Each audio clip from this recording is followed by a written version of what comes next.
Si Amara ay isang katulong ng isang bilyonaryong si Hercules. Isa siyang aroganteng binata na nahulog sa isang katulong na si Amara. Ngunit paano kung kailan nagmamahalan na sila, saka pa nagkaroon ng hadlang sa kanila? Paano kung mismong tadhana na ang gumawa ng paraan para paghiwalayin sila? Sigurado ka na ba, Amara? Hindi na kita mapipigilan, anak. Tanong ni Mama sa akin. We have no choice, Ma. Kailangan kong makipagsapalaran sa Maynila upang may makain tayo pare-pareho dito. Sagot ko sa kanya. Mag-iingat ka, anak. Singit ni Papa sa akin. Niyakap ko muna sila bago ako tuluyang umalis. Nang makarating ako sa address na ibinigay sa akin, ay agad akong nag-doorbell. Bumungad sa akin ang ginang na nasa 50s ang edad na tansya ko.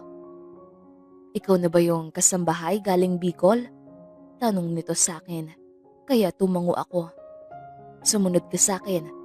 Nang makapasok na nga kami, ay talaga namang namangha ako sa loob. Grabe, ang laki. I didn't expect na mas malaki pa ito sa loob. Sa bagay, hindi na nakakapagtaka. Malaki na kasi sa labas kung titignan. Ang yaman talaga ng mga Silverias. Isa lang naman sila sa pinakamayaman sa buong mundo. Hindi ko alam na dalaga ka pala. Hindi ka na ba nag-aaral, iha? Usisa sa akin ng matanda habang nag-aayos ako ng mga gamit ko. I stop po due to financial unstable. Tumango naman siya. Ito yung uniform natin dito.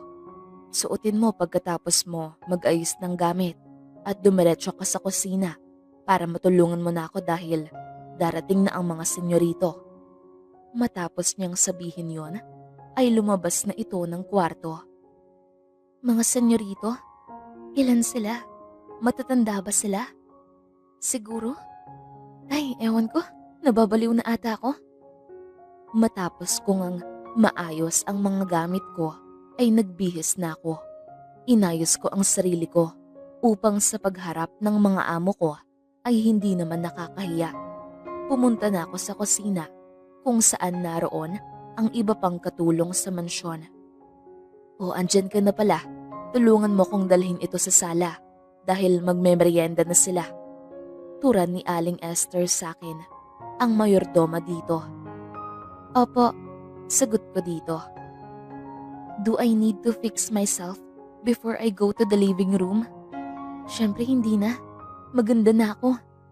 Parang tangang tanong ko sa sarili ko. Sino siya? Tanong ng lalaking pula ang buhok sa mayordoma dito sa bahay. Bahagya pa siyang nakaturo sa kinaroroonan ko. Siya po ang new hired na maid, senyorito. Nakangiting sagot nito sa kanya. Pinasadahan naman ako ng tingin ng lalaki sa harap ko. How old are you? Tanong sa akin ng chinitong lalaki na malapit lamang sa kinatatayuan ko. 26 po, sagot ko. Bata pa, puna ng isang mestizo. Pwede bang malaman ang pangalan ng napakagandang maid mo, Hercules? Pilyong ani ng isa pa nitong kasama. Yeah, sure. Introduce yourself. Ani nito. Hi, I am Amara Trinidad po. Pagpapakilala ko sa kanila. Nice name. My name is Kyran. Ani ni red hair. Travis, ani ng lalaking mestizo. Calix, yung lalaking pilyo. And this is Hercules Silverias, boss mo. Nakangiti pa nitong pagpapakilala sa lalaking chinitong malapit lang sa gawi ko. Magandang hapon po sa inyong lahat. Nakangiti kong bati sa kanila. Matapos nilang magmeryenda ay pumunta na sila sa minibar na nasa loob lang ng bahay na to. Amara, mag-ingat ka lamang sa mga magpipinsa na yon. Mga babaero yon. Nako, kung sino-sinong babae na ang naikama ng mga yan. pagpapaalala ni Aling Esther sa akin. Don't worry po, tanging trabaho lang po ang sinadya ko dito. Wala na pong iba. Maraming salamat po sa pagpapaalala. Saad ko sa kanya. Ngumiti naman siya at nagpatuloy na sa kanyang ginagawa. Mabuti naman yun, ani nito. Matapos namin mahugasan ang mga pinggan, ay inutusan na kami ni Aling Esther upang magluto ng hapunan. Bago ka dito? Tanong sa akin ng isang katulong din. Ako nga pala si Edna. Anak ako ng mayordoma natin dito. Pagpapakilala nito sa akin. Ako naman si Amara. Ilang taon ka na? Usisa niya. 26. Ikaw ba? Hala, parehas tayo. Tuwang-tuwang ani nito. Matagal ka na ba dito? Tanong ko sa kanya. Oo, almost 5 years na ako naninilbihan sa mga hat nating amo. Tila kinikilig nitong sagot. Hat? Who? Taas kilay kong tanong sa kanya. Hindi ka man lang ba naaakit sa mga biceps nilang taglay? May pagnanasa nitong tanong sa akin. Hindi, sagot ko. Ang boring mo naman. Ay siya, tapusin na natin ang ginagawa natin upang makakain na ang mga hat nating boss. Natatawa nitong saad. Napapailing na lamang ako sa mga tinuran niya. Grabe. Matapos naming maluto ang hapunan ay siya namang pagbaba ng mga senyorito. Good evening. What is our ulam for tonight, Nanay Esther? Tanong ni Calix. Nagluto ho si Amara at Edna ng sinigang at adobong baboy. Sagot ng matanda sa kanya. Wow, adobo. It's Hercules' favorite. Singit naman ni Travis. Dumako naman ang tingin ko sa lalaking bagot na nakatayo sa gilid. What? Gulat akong napaiwas ng tingin nang dumako sa akin ang tingin niya. Lakas naman ang sense nito. Kalma, lamig. Nakangising turan ni Calix dito. Lamig? Oh shit! Singhap ni Travis nang bumunot ng barel si Hercules. Calm down, Hercules. Nagbibiro lang ako, pare. Saad sa kanya ni Calix habang nakataas ang dalawang kamay na sign ng pagsuko nito. Ngunit hindi nagpatinag si Hercules at talagang itinuloy niya ang pagkasa ng barel at pinaputukan ang paa nito. Mabuti na lamang at magaling umiwas si Calix dahil kung hindi ay napuruhan sana ang kanyang binti. Magtigil kayo sa kakaganyan nyo at baka may mapuruhan. Saway ng mayordoma sa kanila. Tila sanay na sila sa ugali ni Hercules. Pumunta na kayo sa hapagkainan at maghahanda na kami ng makakain. Halina kayo Amara at Edna, tulungan niyo na ako. Pag-aya sa amin ni Aling Esther. Tumingin pa muna ako sa gawin ni Senyorito Hercules na naka-poker face lamang, arugante. Ganun po ba talaga sila Aling Esther? Tanong ko sa ginang. Aba oo, masanay ka na sa mga yan, lalo na kay Hercules. Maikli ang pasensya ng isang yun, kaya mag-ingat ka. Sagot naman ni Aling Esther na may kaakibat na pagpapaalala sa akin. Pero kahit na maikli ang pasensya ng senyorito inay, ay may kabaitan naman ito at pogi pa. Singit naman ni Edna na umiikot-ikot pa. Magtigil ka sa kakapantasya mo dyan, Edna. Hindi ka magugustuhan ni Hercules. Hindi gaya mo ang tipo ng pamilyang to. Kaya wag kayo magkakamaling ma-inlove sa amo natin. Singit naman ng isa pa naming kasamahan. First impression ko dito ay mataray. Totoo naman pala talaga. Intremida. Pakailam mo, Celia. Inggit ka lang dahil kung walang kolorete ang mukha mo ay losyang ka na. Rebat naman ni Edna dito. At correction lang ha. Hindi rin gaya mo ang mga tipo niya. Imbierna. Dugtong pa nito. Napapailing na lamang ako sa mga ito. What a delicious meal! Parang batang saad ni Kairan. Sino ang nagluto nito? Tanong ni Calix sa kalagitnaan ng pagkain nila. Si Amara po. Ako naman po ang taga-assist niya. Proud na sagot ni Edna dito. Dumako ang tingin sa akin ni Calix at ngumiti. Masarap ka pala magluto, Amara. Kuhang-kuha mo ang nais kong timpla. Sana ay ikaw palagi ang nagluluto sa tuwing nandito kami. Nakangiti nitong turan sa akin na siya namang ikinangiti ko. Sinundot-sundot pa ni Edna ang tagiliran ko na tila kinikilig para sa akin. Hayaan niyo po, Senyorito Calix, at si Amara na ang ilalagay ko sa toka ng pagluluto simula bukas. Nakangiti namang saad ni Aling Esther sa kanya na siyang ikinagulat ko. I mean, my gosh, it's my pleasure.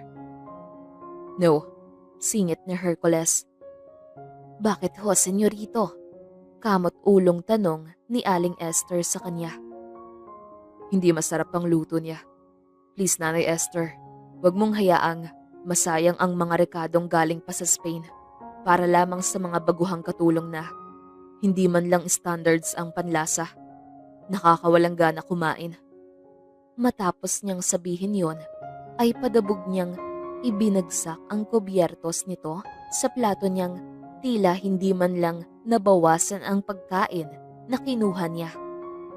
Yun kasi pabida, rinig kong saad ni Celia. Napayuko naman ako dahil sa sobrang kahihiyan. Grabe naman ang lalaking yun. Napaka-arugante. Pahiyain ba naman ako? Pasensya ka na, Amara, sa inasta ni Hercules. Wala lang siguro siya sa mood kaya hindi maayos ang panlasa niya. I swear, masarap ang luto mo. Nakangiting saad ni Kairan sa akin. Tama si Kairan, Amara. Magaling ka magluto. Pagsang-ayon naman ni Calix dito. Don't mind him. Maybe he's a little bit tired. Singit naman ni Travis. Himala ata na nagsalita siya. Tama sila, Calix at Kairan. Masarap ang luto mo. Dugtong pa nito at nagpatuloy sa pagkain. Maraming salamat po sa inyo. Sincere kong saad. Matapos nga nilang kumain, ay iniligpit na namin ang mga pinagkainan nito. Inaya na rin kami ni Aling Esther na kumain na rin upang kami ay makapagpahinga na. Amara, taga saan ka nga pala?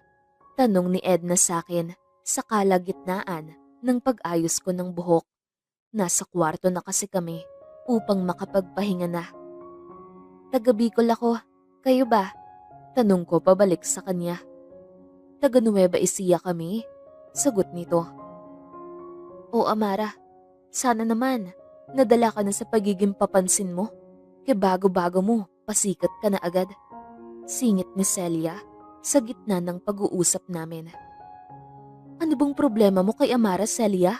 Inggit ka lang eh. Ni minsan kasi, hindi man lang napuri ng mga senyorito ang luto mo. Bukod sa pangit ang lasa ay, pangit rin ang ugali mo. Ribat sa kanya ni Edna. Tama na yan, Edna. Hayaan mo na lang si Celia. Saway ko sa kanya dahil ayaw ko nang humaba pa ang pagtatalo nila. Matulog na tayo. Inaantok na rin kasi ako. Pag-aya ko dito. Nang sa wakas ay nakahiga na ako, ay doon ko lang naramdaman ang pagod buong maghapon. Sana bukas, maayos na. Saad ko sa sarili ko. Kinabukasan ay maaga akong nagising. Nais ko sanang maglakad-lakad bago magising sila Nanay Esther. Namimiss ko na sila, Mama. Saad ko sa aking sarili. Kaya minabuti kong tawagan sila. Hello? Amara anak, kamusta ka? Ang aga mo yatang nagising ngayon. Sunod-sunod na tanong ni Mama. Mama, ayos lang po ako dito. Maaga po akong gumising dahil gusto kong maglakad-lakad muna upang makalanghap ng sariwang hangin. Saad ko. Aba, mabuti naman kung ganun. Kamusta naman ang trabaho mo, anak? Hindi ka ba minamaltrato ng mga amo mo dyan? Hindi ka ba nahihirapan dyan, nak? Sunod-sunod na tanong nito. Gustuhin ko mang sabihin na, oo ma, ang arugante ng amo ko. Pero hindi ko magawa dahil tiyak na mag-aalala si Mama. Ayos lang po ako, ma. Mababait po ang amo ko. Lalo na po ang kapwa ko maid, kaya wala po kayong dapat ipag-alala. Tanging naturan ko. Mabuti yun, nak. Nais ka daw makausap ng papa mo. Saad nito. Sige ma, ibigay mo po sa kanya. Hello anak, kamusta ka dyan? Miss na miss ka na namin. Saad ni papa na siyang ikinapatak ng aking luha. Miss na miss ko na rin kayo papa. Ayos lang po ako dito. Garalgal na saad ko. Huwag mo sanang papabayaan ang sarili mo dyan anak. Pagpasensyahan mo na rin dahil imbes na ako ang magtrabaho ay hindi ko magawa. Emosyonal nitong saad sa akin. Papa naman, ginusto ko po ito. Huwag niyong sisihin ang sarili niyo ha? Ani ko. Maraming salamat Amara anak. Tanging tinuran nito. No worries po. Mag-ingat po kayo dyan. Ibababa ko na po ang telepono dahil malapit na mag 7 a.m. Magigising na ang mga kasamahan ko. Pagpapaalam ko sa kanila. Hindi ko maiwasang maging emosyonal dahil sa kalagayan ng pamilya ko ngayon. Kaya bago pa man mabalot ng lungkot ang buong sistema ko, ay nagpasya na akong bumalik sa mansyon. Good morning, senyorito. Pagbati ko kay Senyorito Hercules. Ipagtimpla mo ako ng kape. Hindi niya man lang ako tinapunan ng tingin nang sabihin niya yon. Good morning, Amara. Ang aga mo yatang nagising. Pagbati ni Edna sa akin nang makarating ako sa kusina. Good morning din. Naglakad-lakad kasi ako dahil gusto ko ng fresh air. Sagot ko dito habang naglalagay ng kape sa isang tasa. Para kanino yan? Tanong niya. Kay Senyorito Hercules, agarang sagot ko. Grabe, ang aga niya talagang magising. Saad niya. Palagi ba siyang maaga kung magising? O sisa ko? Oo, minsan nga wala pang tulog yan dahil sa business na inaasikaso niya. Turan nito. Asan ba yung mga magulang niya? Tanong ko. Nasa Spain sila namamalagi dahil nandun ang pinakamaraming branch ng business nila. Si Sir Hercules lang talaga ang namamalagi dito sa Pinas dahil siya ang namamalakad ng Silverias Companies. Mahabang kwento nito. Ganun ba? Tanging nasabi ko na lamang. Oo, alam mo bang no girlfriend since birth si Sir Hercules dahil masyado siyang busy sa companies nila? Ani nito. Bakit naman? Wala ba siyang kapatid? O sisa ko? Meron. Actually, dalawa sila parehong lalaki. Ang kwento naman ni nanay sa akin ay yung kuya na Hercules ay nasa Spain din. Madalang siyang umuwi dito. Kwento niya. Bakit naman? Tanong ko ulit. Yung panganay na anak kasi yung paborito ng magulang nila. Mas magaling daw yun kumpara kay Senyorito Hercules. Balita ko nga ay naka-arrange marriage daw yan. Si Senyorito Hercules sa isa sa business partner ng magulang niya. Kunot noon naman akong pinapakinggan ang kwento ni Edna. Arranged marriage? Mayayaman nga naman. Kaya pala ang arugante ng amo natin. Kulang sa aruga ng magulang. Saad ko. Huy, baka marinig ka. Natatawang sabi ni Edna sa akin. Heto na ho ang kape niyo, senyorito. Saad ko sa lalaking tutok na tutok sa binabasa niyang dyaryo. Makakaalis ka na. Sagot nito matapos kong mailapag ang kape sa lamesa. Arugante. Amara, samahan mo raw ako mamalengke, sabi ni inay. Ani ni Edna sa akin habang abala ko sa pagsasalansan ng mga pinatuyo kong mga plato. Sandali lamang at magbibihis ako.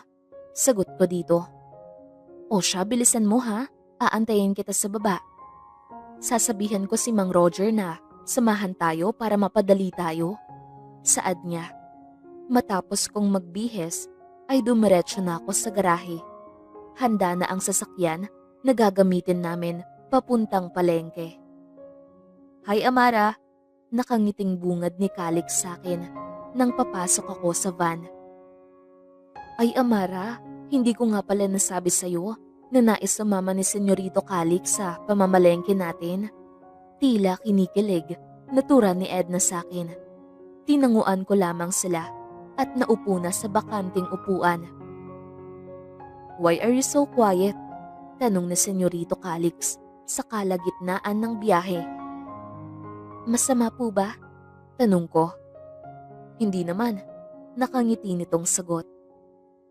"Senyorito Calix, bakit niyo nga pala naisipang sumama sa pamamalengke? Hindi po ba ayaw na ayaw niyo sa amoy ng isda?" tanong ni Edna. Yeah. Gusto ko lang ma-experience makapunta sa palengke na may kasamang magandang maid." Sagot nito, sabay tingin sa gawi ko. "Naku, Amara, type ka ata ni Senyorito Calix." Sinundot-sundot niya pa ang tagiliran ko habang sinasabi yon. "Ano ba, Edna? Magtigil ka nga dyan. Baka kung anong isipin niya." Saway ko kay Edna, sabay tingin sa daan. Malandi rin pala ang isang to. Mahina kunturan sa aking sarili. "Uy, Edna, himala ata ang pamimili mo dito," ani ng isang ginang. "Oo nga, akala ko ba lahat ng rekadong nais ng senyorito niya ay galing lahat sa Espanya?" Singit rin ng isang tendera. "Naku, kayo talaga Aling Maria at Marites.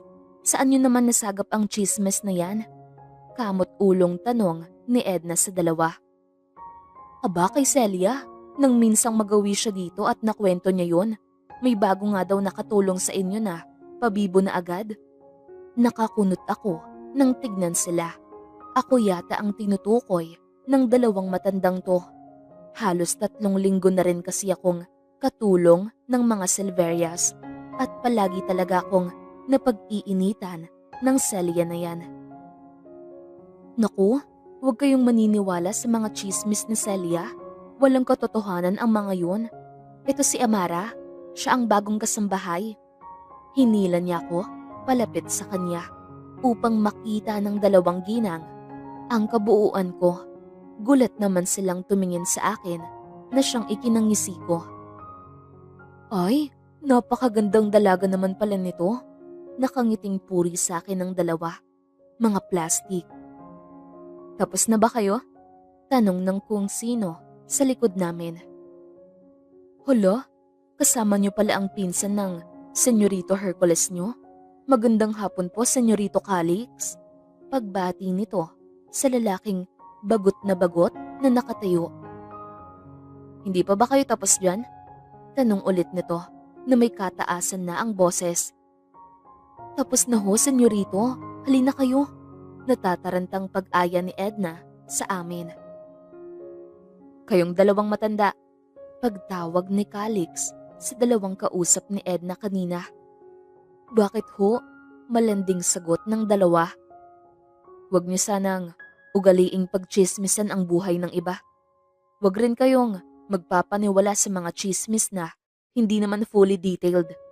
Mind your own business, mga mosang." Matapos niyang sabihin yon, ay nauna na siyang naglakad. Laglag pa nga naman kaming naiwan sa ere dahil sa mga sinabi niya na yon. Amazing. "Where is Calix?" I asked. "Nasa palengke, Hercules," sagot naman ni Kairan. "Anong ginagawa niyo dun?" tanong ko. "Namamalengke kasi yung dalawang batang maid mo. Ayun, gusto raw sumama." Saad niya. "Seems like Calix is interested to your new maid, ha?" Singit naman ni Travis. Kunot noo ko siyang tinignan. "Wala siyang taste," I said. "Calm down, Hercules. Bakit ba palaging mainit ang ulo mo sa maganda mong maid?" Kairan asked me. "Because she's annoying," I immediately answered. "Mag-ingat ka, baka mahulog ka sa maid mo." Pang-aasar nito sa akin. "Never." Mabilisan kong sagot at sinamaan siya ng tingin. "Don't said that, man. Bilog ang mundo." Makahulugan nitong turan at lumabas na ng kwarto. "Ako mai-inlove sa isang katulong? Never. Over my hot sexy biceps." Turan ko sa aking sarili. Kalmahan mo, Hercules. Baka mabaliw ka. Nakangising saad ni Travis. Nandito pa pala ang lalaking to. I don't know what happened to me. This past few weeks, ang unfamiliar ng feelings ko. I hate seeing Amara. It's annoying. Hindi pa naman siya matagal na naninilbihan dito ay nakakairita na. Palagi ko siyang nais makita. Ngunit every time na makikita ko siya, ay naiinis na ako. Maraming salamat sa pagsama, Senyorito Calix. Rinig kong saad ni Edna. It's my pleasure. Thank you so much for allowing me din na sumama sa inyo. Nakangiting turan naman ni Calix dito. Thank you, Amara. Dugtong pa nito at humarap kay Amara. Nakita ko naman nang umiti ito sa kanya na siyang ikinakuyom ko ng kamao. That's insane. Stop smiling. Calix, rinig kong tawag ni Kairan sa kanya. Bakit? Tanong ni Kairan. Mukhang type mo si Amara Insan na. Nakangising asar nito kay Calix na bahagya namang ikinangiti nito. May problema ba kung type ko siya? Tanong nito kay Kairan. Lumingalinga muna si Kairan na tila may hinahanap. Nang mapunta sa gawi ko ang tingin niya, ay nakangisi siyang sumagot. Walang problema pare, bagay nga kayo ni Amara. Tiyak magugustuhan ka niya pabalik. Nakangisi niyang turan habang nakatingin sa akin. Para saan yun? Takang tanong ko sa aking sarili. Nang ma-realize ko kung ano ang ipinapahiwatig ni Kairan, ay hindi na ako nag-atubiling bumunot ng barel at pinaputukan siya at bahagyang umalis sa terrace. What the fuck? Rinig kong sigaw ni Calix. You deserve it, moron. Saad ko sa aking sarili. Good afternoon po, senyorito. Pagbati ni Amara sa akin. Kung minamalas nga naman, dire-diretso akong naglalakad papunta sa kwarto ko at hindi ito pinansin. Ang sungit talaga. Rinig kong usal nito na siyang ikinailing ko. Bakit nagkukulong ka sa kwarto mo? Travis asked me while he entering in my room. I'm busy. Sagot ko. Sinusubsob mo masyado sa trabaho ang sarili mo. Mag-enjoy ka naman, Hercules. Usal nito. Nag-e-enjoy naman ako sa ginagawa ko. Pangangatuwiran ko. Hindi ko makita ang pagiging enjoy mo. Saad niya. By the way, uuwi na kami. Kailangan ako sa company namin. Si Kyra naman ay tinawagan ng syota niya. So si Calix ang maiiwan dito. Saad pa niya. Isama niyo na si Calix. Masyado siyang malikot. Maiistorbo niya ako sa ginagawa ko. Ani ko sa kanya. Hindi pwede. Mag-i-stay ako dito. Singit ni Calix. Wala ba kayong bahay ha? I asked. Meron. Gusto mo bigyan pa kita? Piloso pa niyang sagot. Gusto mong barilin kita? Asar na tanong ko dito. Just kidding. Pero mag-i-stay ako dito sa ayaw at sa gusto mo. Nakangising saad nito at lumabas na. Sumunod naman sa kanya si Travis na naka-poker face lang. Nakakaasar. Usal ko. Gabi na nang napagpasyahan kong lumabas ng kwarto ko. Someone called me kaya kailangan kong pumunta sa company ngayon. You're so smart pala talaga, Amara. Rinig kong saad ni Calix habang pababa ako ng hagdan. Nako, hindi naman ho, senyorito.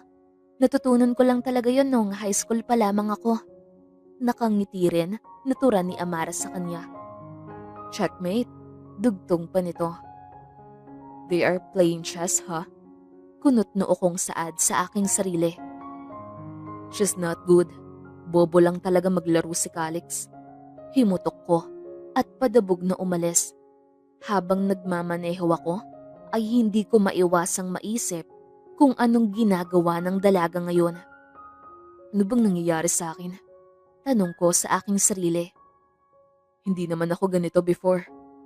Nang dumating lang ang pesteng katulong na yan, ay nagsimula ng magulo ang nananahimik kong buhay. Hindi ko siya gusto. Naiinis lang ako sa kanya. Sunod-sunod kong saad. Ay, nababaliw ka na, Hercules.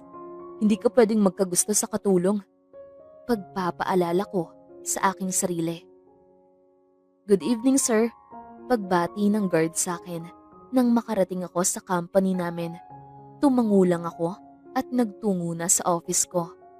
Nadatnan ko naman yung sekretary ko na nagsasalansan na ng mga papers. Good evening, sir. Inayos ko na po ang mga papers na kailangan yung pirmahan ngayon.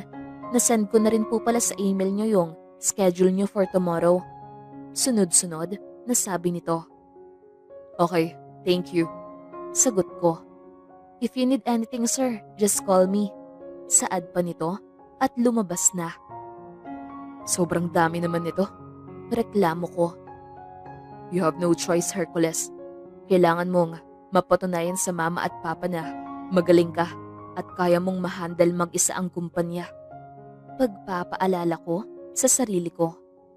Pasado 10:10 na ng gabi nang matapos ako and I felt relieved. Chinek ko rin ang email ko para makita ko ang schedule ko for tomorrow. Shit, ang aga naman. 7 a.m. Reklamo ko sa aking sarili. Kailangan mong masanay, Hercules. Malaking client ang haharapin mo sa oras na yan. Calm down. Pagpapakalma ko sa sarili ko. Kaya naman nagpa siya kong umuwi na para maagang makatulog. Hindi ko pwedeng sayangin ang pagkakataong to. Turan ko. Hindi naman kalayuan ang bahay namin sa kumpanya ko. Kaya within 20 minutes ay nakarating na ako. Good evening, senyorito. Kumain na po ba kayo? Bungad na tanong ni Amara nang makapasok ako sa mansyon. Not yet. Sagot ko. Hali po kayo at ipaghahanda ko ho kayo. Sumunod ako sa kanya, papasok sa kusina. Madilim na ang ibang sulok ng bahay, kaya ibig sabihin ay maagang natapos ang mga katulong para sa gawaing bahay. Bakit gising ka pa? I asked. Inantay ko po kayo. Sabi po kasi ni Edna, nakita ho kayong lumabas. Kaya ayun, baka ho, hindi pa po kayo kumain. Kaya mas minabuti kong antayin kayo para makakain po kayo. Mahaba niyang paliwanag. Napangiti naman ako sa sinabi niya. She's worried about me, ha? Mahinang usal ko. Kain na ho, senyorito. Masama po ang nagpapalipas ng gutom. Saad nito habang hinahanda ang pagkain sa lamesa. Hindi mo na sana ako hinantay. Nagpahinga ka na lang sana. Saad ko sa kanya. Ayos lang po. This is my duty po. Sagot naman niya. Pinasadahan ko ng tingin ang pagkaing nakahanda sa lamesa habang papaupo na ako. No worries, si Aling Esther po ang nagluto niyan, kaya magugustuhan niyo ang lasa niyan. Nakangiti niyang turan. Napansin niya siguro ang pagpapasada ko sa mga pagkain. Ano pa ang tinatayo-tayo mo dyan? I asked. Aantayin ko po kayong matapos para mahugasan ko ho ang mga pinagkainan niyo. Sagot niya. Kumain ka na ba? Tanong ko ulit dito. Yes po. Magalang niyang sagot. Kumain ka ulit. Hindi ko mauubos ang pagkain na inihanda mo sa sobrang dami. Saad ko. Pero busog na po ako. Tinignan ko naman siya ng masama na siyang ikinaupo nito. Mabilis pa sa 4:00 ang pagkuha niya ng pagkain. Susunod ka din pala eh. Mahinang usal ko. Ang sama po kasi ng tingin niyo. Mahirap na baka mapalayas niyo ho ako. Sagot nito. Narinig niya pa yon? Aba tibay. Matapos nga naming kumain ay iniligpit na niya ang pinagkainan. Hinugasan niya rin ang mga ito at nagpaalam ng papasok na sa kanyang silid. Sandali, Amara. Pagpigil ko rito nang akmang aalis na siya. Bakit ho? May kailangan pa po ba kayo? Takang tanong nito sa akin. Sorry sa mga nasabi ko noong nakaraang linggo. I didn't mean it. Saad ko. Kunot noo naman siyang tumingin sa akin at ngumiti. Nako, ayos lang ho yun. No worries po. Sagot niya. No, I know I hurt your feelings. So, I am really sorry. To be honest, masarap ang luto mo. Sensero kong sabi. Sir, salamat po. Don't worry po, ayos na po yun. Mauuna na po ako. Antok na ho kasi ako. Kamot ulong paalam niya. Amara, Pagtawag ko ulit sa kanya, nang akma niya nang bubuksan ang pinto ng kwarto nila. Yes po, sagot nito. Bakit ko nga ba siya tinawag? Senyorito, pagtawag niya ulit. Kung wala na ho kayong sasabihin ay papasok na ho ako ha. Dugtong pa niya. Amara, Tawag ko ulit sa pangalan niya. Bakit ho? Kamot ulo nitong sagot. Tila ata naiinis na ito sa paulit-ulit kong tawag. Ngunit wala naman akong naisabihin. good night. Saad ko at naglakad na paakyat sa hagdan papuntang kwarto. Shit, bakit ko ba sinabi yun? Asik ko sa aking sarili. What happened to me? Hercules naman, hindi na kita kilala. Saad ko pa sa aking sarili. Iiling-iling akong nakangiti habang papasok ng kwarto. Wow, saya mo ata ngayon. Gulat ako nang madatnan ko si Calix sa aking kwarto. Hey, what are you doing here? I asked. Tabi tayo matulog. Gusto ko dito. Sagot nito. Bakla ka ba? Umalis ka nga sa raulo. Saad ko sa kanya. Sus, ayaw mo lang na makita ko ang mga ngiti mong tila in love na. Who's the lucky girl ha? He asked. Wala ka na doon. Sagot ko dito at itinulak na siya palabas ng kwarto. Masaya akong natulog ng gabing yun. Good morning, Amara. Bati sa akin ni Edna nang makapasok ako sa kusina. Good morning. Ang aga mo yata. Saad ko. Aba, oo. Paano si inay ay maaga kong ginising? Ikaw naman ngayon ang late na gising ah. Sunod-sunod niyang saad. Napuyat lang. Sagot ko. Anong oras na nga pala dumating si Senyorito Hercules? Tanong nito. Pasado 10:00 na ng gabi. Sagot ko dito habang naguhugas ng kamay at nais kong tumulong sa paggagayat ng patatas. Anong oras ka na natulog? Tanong nito ulit. Mag-11 na. Sagot ko. Bakit? Usisa niya. Inantay ko pa matapos ang senyorito para mahugasan ang mga pinagkainan niya. I explained. Kaya pala, sagot nito. Palaisipan pa rin sa akin ang sinabi ni Hercules kagabi. Hindi naman siguro siya lasing ano? Hindi naman amoy alak ang lalaking yun kagabi. Nagtataka lang ako at bigla siyang bumait. Mabuti naman at gising ka na, Amara. Nagbilan kasi si Senyorito Hercules na ikaw daw ang magluluto mamayang tanghalian at dito siya kakain. Saad ni Aling Esther, nakakarating lang galing sa garden. Kunot noo ko itong tinignan. Bakit daw ho ako? Nagtatakang tanong ko dito. Aba, hindi ko alam. Ayan lamang ang tanging bilin niya sa akin bago siya umalis. Sagot nito sa akin at iniwan na kami. Mag-iingat ka, Amara. Baka kung ano na namang pinaplano ng senyorito. Pagpapaalala ni Edna sa akin. I will. Tanging nasagot ko na lamang. Matapos naming makapagluto ng breakfast, ay siya namang pagbaba ni Senyorito Calix at pagdating nila Travis at Kyran. Kaya naman hindi nasayang ang niluto namin ni Edna. Where is Hercules, Nanay Esther? Tanong ni Kyran habang sila ay nasa sala. Nako iho, maaga siyang umalis dahil may business meeting daw ito. Malaking client daw kaya bawal siyang mahuli. Sagot naman ni Aling Esther habang naglilinis ng estante. Ako naman ay nagmamap ng sahig dito sa may sala kaya dinig na dinig ko ang usapan nila. You know what, dude? Seems like Hercules has a secret.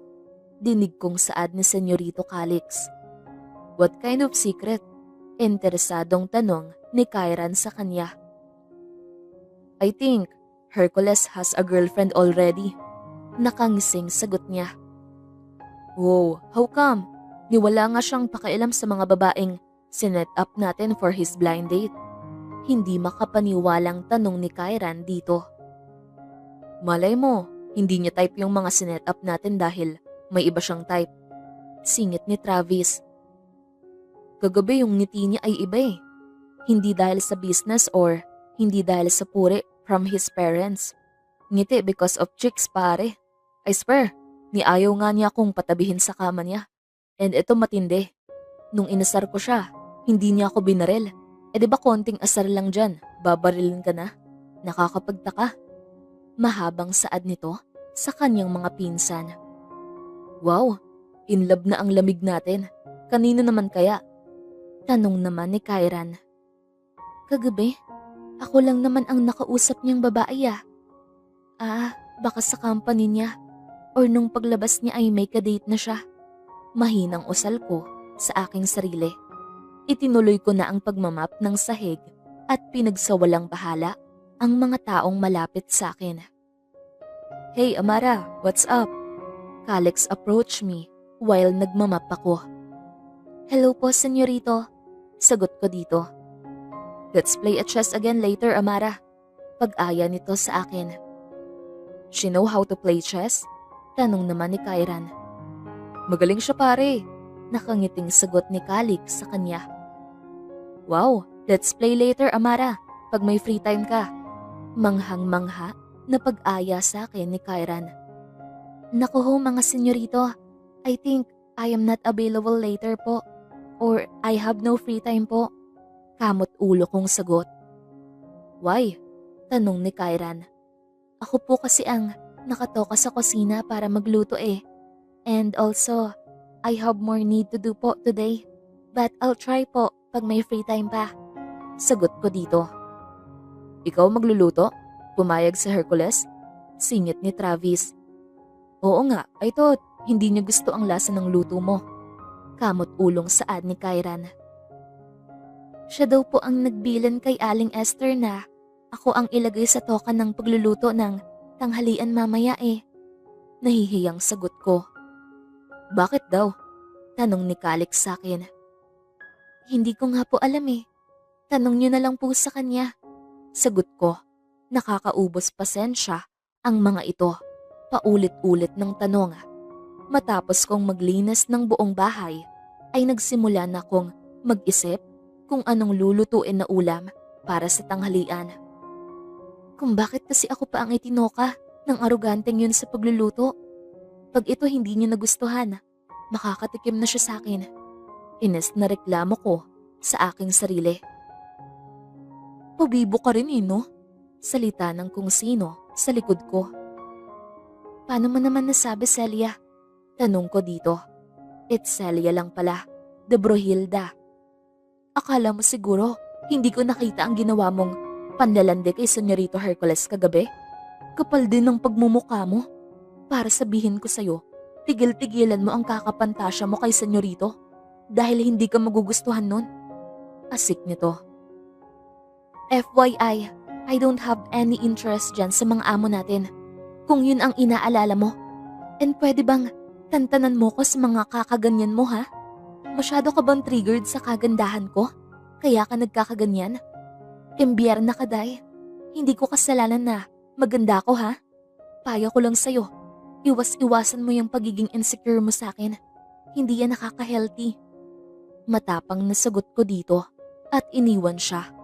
Napupuno na ako sa clown na to. Akala mo kung sino? Pare-pareho lang naman kaming kasambahay dito. Ingrata. Oh, bakit salubong na salubong ang kilay mo dyan, girl? Tanong ni Edna sa akin nang makasalubong ko siya. Paano yung Celia na yan? Inuubos ang pasensya ko. Isang punapan niya sa akin. May kalalagyan na siya. Naiinis kong rant kay Edna. Ano na naman bang ginawa sa'yo nang impactan niyan? At nang masabunutan ko? Aba sumusobra na ang bunganga niya ha? Inis na din niyang sabi na ikinatawa ko.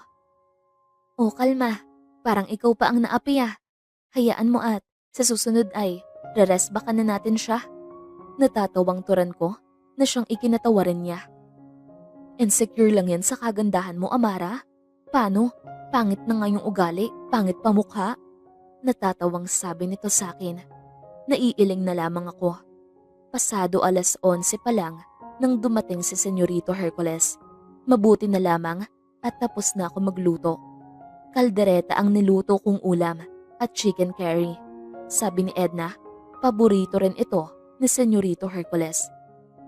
Naku iho, tamang-tama ang dating mo dahil katatapos palang magluto ni Amara.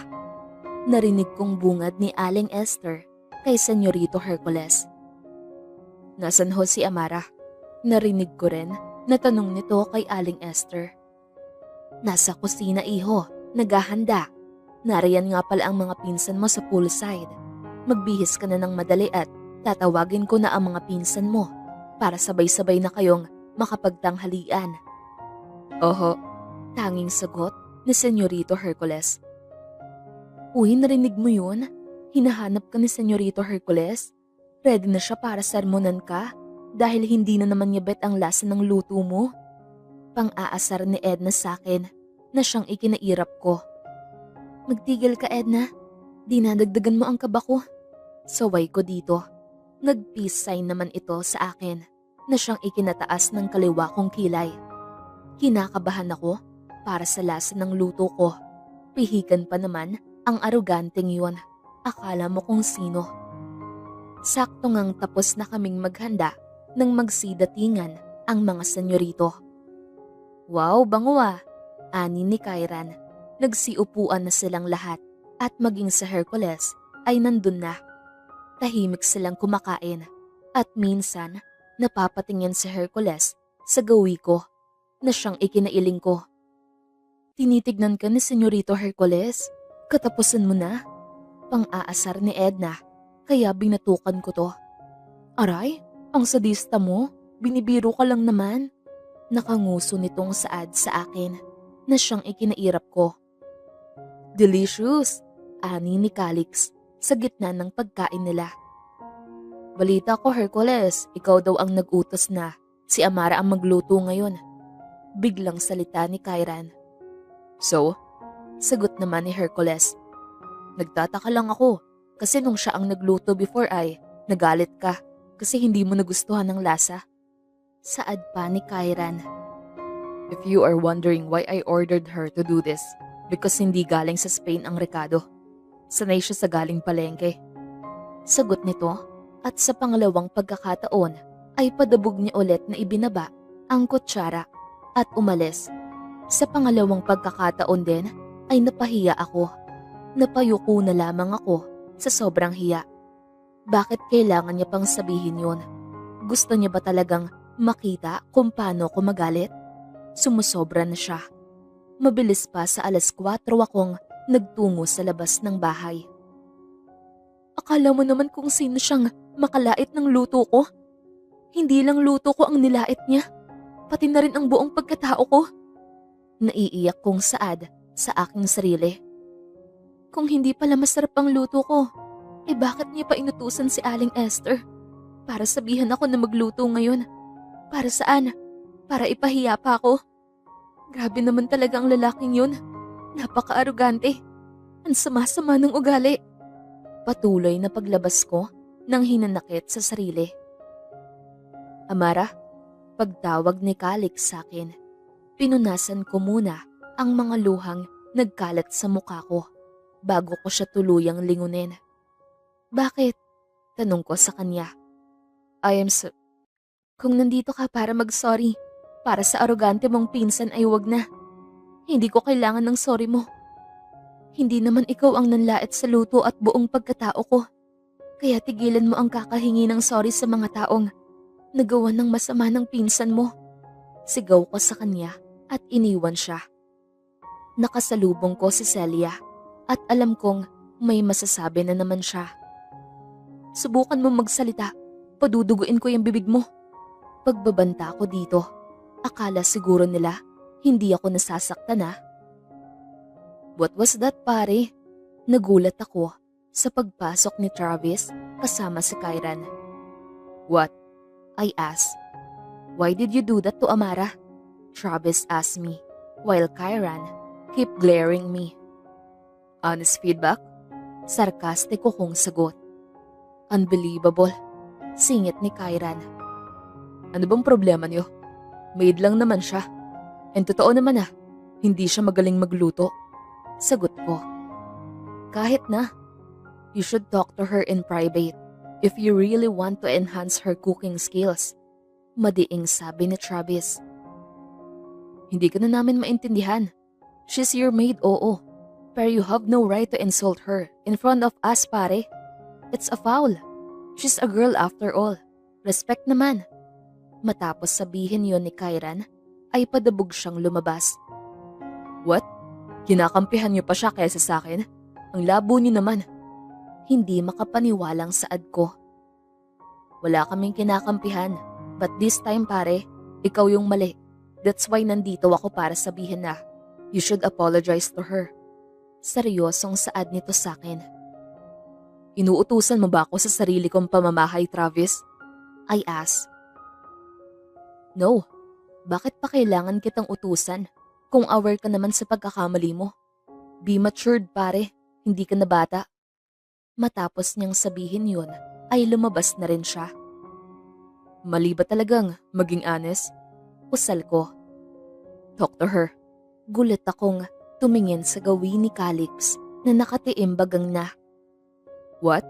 Tanong ko. I said talk to her, Hercules. Pag-uulit pa nito sa matigas na boses. Why would I do that, Baha? Parang yun lang ay nagkakaganyan na kayo. Sobrang OA niyo naman sa part na yun. Pangangatwiran ko. She's not OA, pare. She's hurt. Your words made her cried. Kunot na ako siyang tinignan nang sabihin niya ang huling linya. She cried? Pag-uulit ko. Yes, and she's angry to us. Sagot nito. Ganun na ba talaga kalakas ang epekto nun sa kanya? I asked. Of course. Hindi lang yung luto niya ang nilait mo, pati buong pagkatao niya at uri ng pamumuhay nila. Mariin niyang sagot. Next time, watch your words. You might kill them because of your tongue. Makahulugan niyang saad at lumabas na ng kwarto ko. Do I hurt her feelings so bad? Kailangan ko na bang mag-sorry? Ay, why would I do that? Kung gusto niya ng mabait na amo, Eddie, maghanap siya ng panibagong mapapasukan. Saad ko sa sarili ko. I was about to go to the bathroom when someone called my phone. Hello, Diane? Hello, sir. Don't forget po sa meeting nyo. Around 2 p.m. kay Mr. Adromeda, ha? Pagpapaalala niya sa akin sa kabilang linya. Yeah, thank you. Sagot ko dito at pintay na ang tawag. Dali-dali nga akong pumunta sa CR upang makaligo na. Ayos ka lang ba, Amara? Pababa na ako ng hagdan nang marinig ko yun. Yeah, siguro okay lang ako. Kaya sobrang naapektuhan ako sa sinabi ni Senyorito Hercules. Amara said. Hindi sa pagka-OA yun, Amara. Normal lang na mailabas mo yung hinanakit mo dahil sa matalas na dila ng amo natin. Sagot naman ni Edna dito. Pangarap ko maging chef. So, it hurts that someone insulted my cooking skills. And also, masakit din mainsulto yung uri ng pamumuhay ng pamilya ko. Siguro, ganito talaga kapag mahirap, ni hindi ko man lang madepensahan yung sarili ko pagdating kay Sir Hercules because I was afraid that he might fire me from work. Importante ang trabahong to para sa akin, Edna. Kahit na tapak-tapakan niya ang buong pagkatao ko ay ayos lang. As long as hindi niya ako papaalisin sa trabaho. Dahil may pamilyang umaasa sa akin. Kailangan ako ng pamilya ko. May sakit ang tatay ko kaya kailangan niya ng gamot pang maintenance. May 2 akong kapatid na nag-aaral pa. That's why mahirap i-defend ang sarili ko when it comes to him. She explained to Edna while she's crying. Naawa naman ako sa kalagayan niya. masyado ko nga talagang nasaktan si Amara. And nakaka-guilty yun. Di bale, hihingi na lamang ako ng sorry pagbalik ko mamaya. Nakakaiyak naman yung kalagayan ng pamilya mo, Amara. Cheer up ha. Next time, kapag ginanon ka pa ni Sir Hercules, ay ako na mismo ang magdedepensa para sa'yo. Ayos lang sa akin mawalan ng trabaho.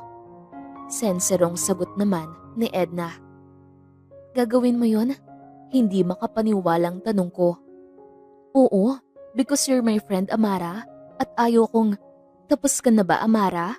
Tanong ni Edna na ngayon ay kumakain dito sa kusina. Oo, sagot ko. Anong ginawa ni Senyorito sa'yo? Sinaktan ka ba niya? Tanong nito at chinek pa ang buong katawan ko. Hindi natatawang sagot ko. Sigurado ka? Paninigurado nito.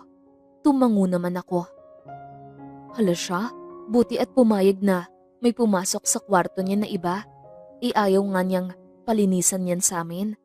Dahil kaya niya naman daw. Malimit lang ang pinapapasok niya doon. Tanging ang mga kaibigan niya na siyang mga pinsan niya rin. Hindi makapaniwalang turan nito. Talaga? Bakit daw? Pusyosyo ko dito. Aba, malay ko. Maging ang kanilang magulang o kapatid man ay ayaw niyang papasukin. Kunot noo akong nakinig sa kanya. Ano bang itsura ng kwarto niya, Amara? Maganda ba? Sunod-sunod na tanong niya. Oo, maganda. Modern yung design and maraming antique. Sagot ko dito. Hindi ko na binanggit sa kanya ang nakita kong benten na brief na Senyorito Hercules sa mga damitan niya. Maging ang mga Powerpuff Girls na collection niya. 100% sure na akong bakla siya. Kaloka. Insecure sa kagandahan ko. Magmerienda ka muna, Amara. May ginawa kami ni nanay na pancake dyan. At pagkatapos mo ay samahan mo ko sa garden upang magdilig. Turan ni Edna. Sinunod ko naman siya sa sinabi niya. Tutal gutom na rin naman ako. What? Tanong ko sa tatlong kumag nang harangin nila ko.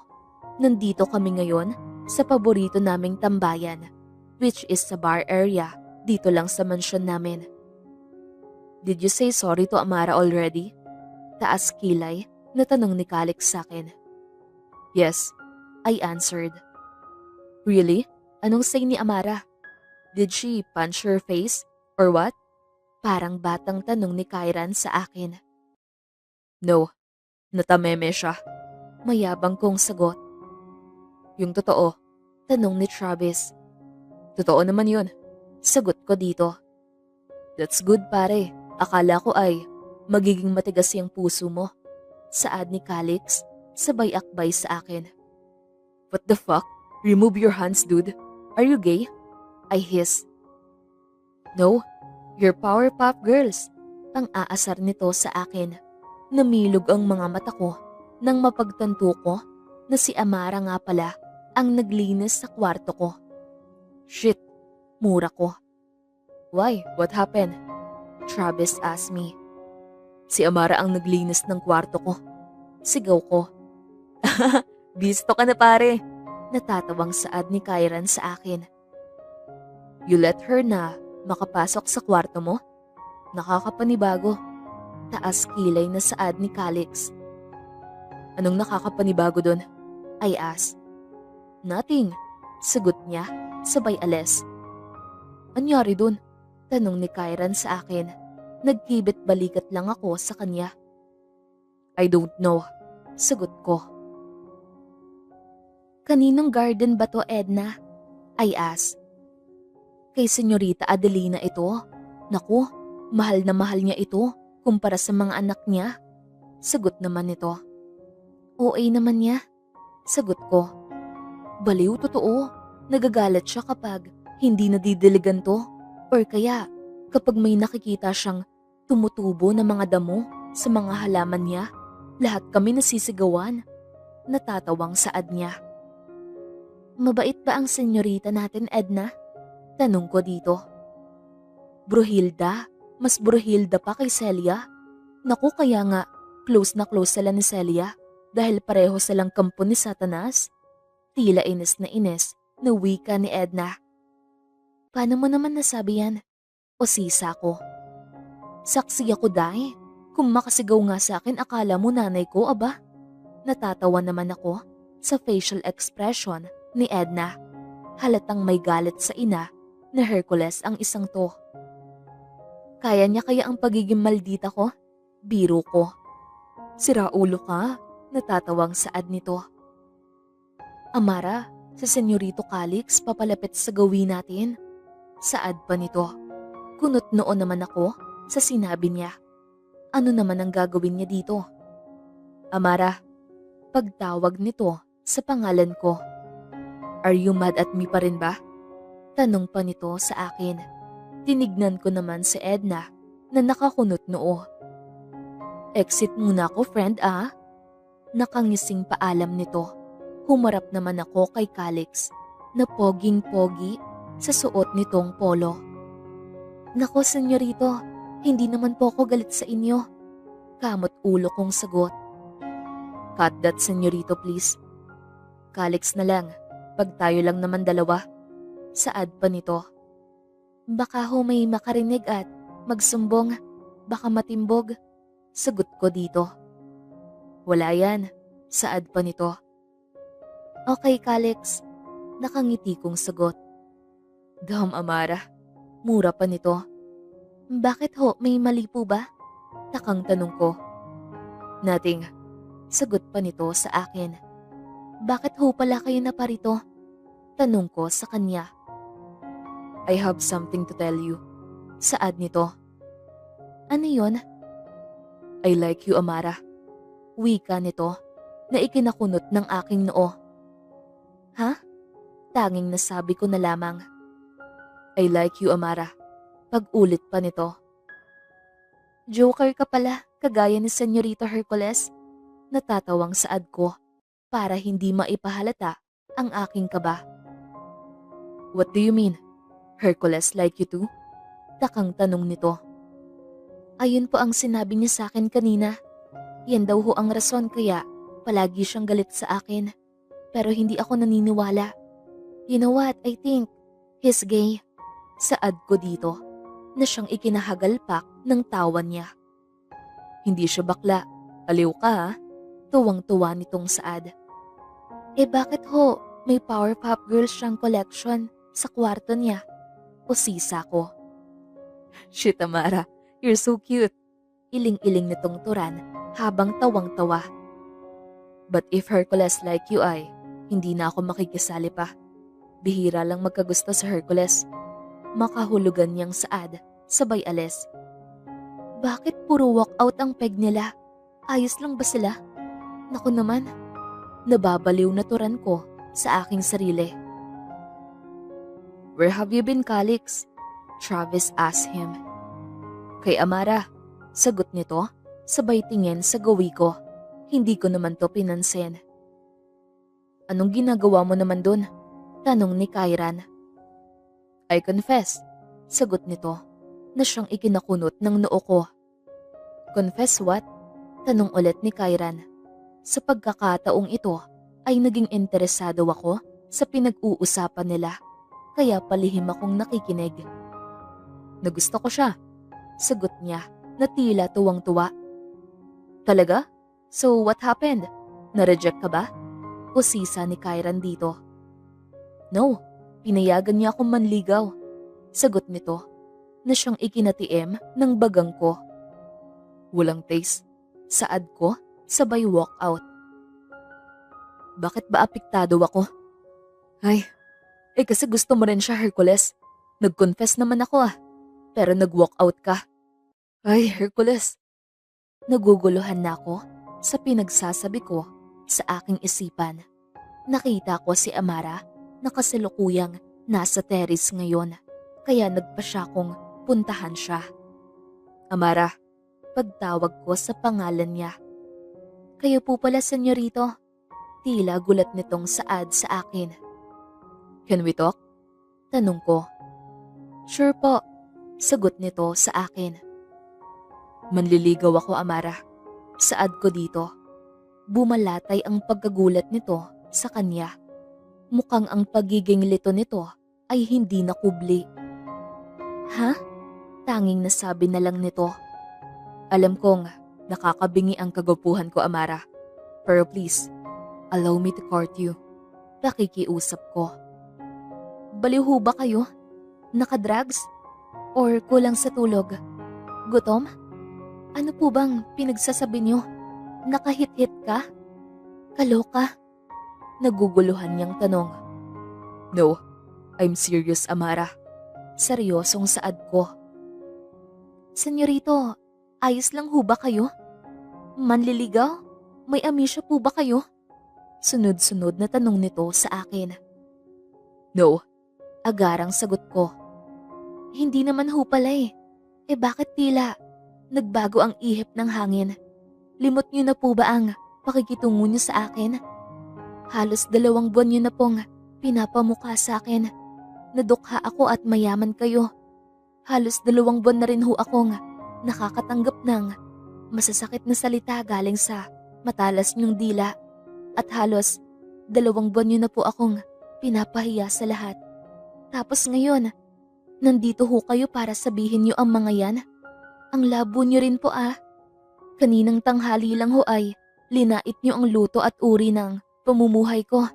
Limot niyo na po ba? Please, if you're trying to play with my heart, don't enter in my life po. Luhaan siyang umalis sa harap ko na siyang ikinatulala ko. Ano na naman bang ginawa mo kay Amara, Senyorito Hercules? Gulat ako sa sigaw ni Edna sa akin. Edna, ano bang nangyayari sa'yo at sumisigaw ka? Saad naman ni Nanay Esther habang papalapit ito sa akin. Kasi tong si Senyorito Hercules, Nay, pinaiyak na naman si Amara. Galit na saad ni Edna. Totoo ba yun, Hercules, iho? Paninigurado ni Aling Esther. That's not what you think, Edna. Depensa ko sa sarili ko. Anong that's not what you think na pinagsasabi mo dyan, ha? Nakasalubong ko si Amara. Galing siya dito at umiiyak siyang tumatakbo papuntang kwarto. Ikaw lang naman ang kausap niya dito. Hoy, ikaw na lalaki ka. Kahit amo pa kita o ano pa man ay wala kang karapatan na paiyakin ng kaibigan ko. Sigaw nito sa mismong pagmumuka ko. Hear me out, please. Pakikiusap ko. What's happening there? Tanong ni Travis, nakakarating pa lamang. Aba, itong pinsan nyo ay pinaiyak na naman si Amara. Kausapin nyo yan dahil malilintikan yan sa akin. Sagot ni Edna at hinila na siya ni Nanay Esther paalis. Ano na naman ginawa mo, Hercules? Galit na tanong ni Calix. Wala. Sagot ko. Paanong wala, umiyak nga daw? Kunot noong tanong ni Travis. Paliwanag mo, singit ni Kyran. Kinuwento ko na nga ang buong pangyayari, ngunit wala man lang akong nakitang gulat ni isa sa kanila. Wala kayong sasabihin? Hindi kayo magugulat? I asked. Humagalpak naman sila ng tawa dahil sa tanong kong yun. Kahit hindi mo sabihin ay alam na namin. Sobrang halata ka ma-inlove, pare, I swear. Natatawang saad ni Kyran.